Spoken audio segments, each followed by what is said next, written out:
Michael Allen back with us, former special assistant to the president, was senior director for counterproliferation strategy at the NSC, the National Security Council. Michael, good morning to you. Is this deal back?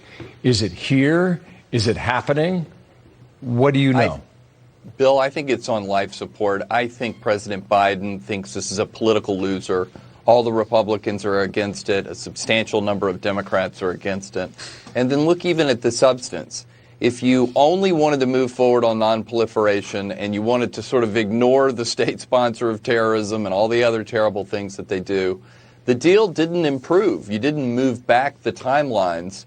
The Iranians have only perfected or nearly perfected a pathway to weapons-grade uranium. And so I'm not even sure you get any benefits whatsoever from moving forward at this point. Well, that's not going to make a lot of Democrats happy. Well, we'll see indeed if you're right over time. Meanwhile, you've got this issue. Apparently, we're paying millions of dollars a month to protect people who serve today or in the past. Senator Cruz brought this up yesterday. Watch here.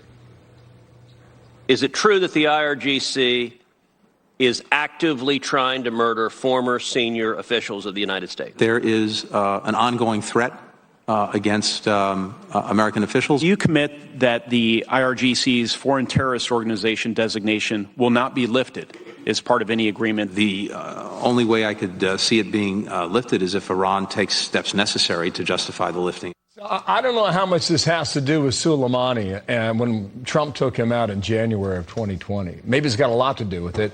But Mike Pompeo apparently is one of these getting threats. What do you add to that, Michael?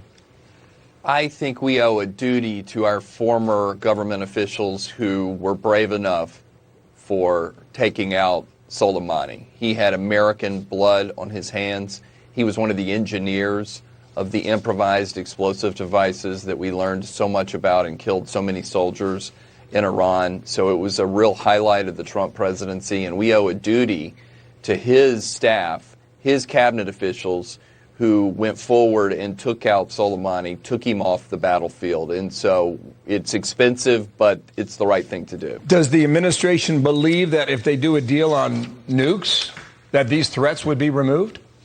Well, that's one of the reasons Biden, I think, won't go for it in the end, because we asked the Iranians, would you at least sign a piece of paper that said, hey, look, we pledge that we won't go after former and current government officials of the United States of America. And Iran said no. So that sort of tells you all you need to know about the regime that we're dealing with. They're a state sponsor of terror, and they won't forswear going after U.S. persons. And so it's another reason why these are not trustworthy people to get into a deal with. Great point. It's a strange brew, isn't it? Maybe a strange stew. Nice to see you, Michael. We'll talk again very soon. Michael Allen, thank you. Dana. Thank you.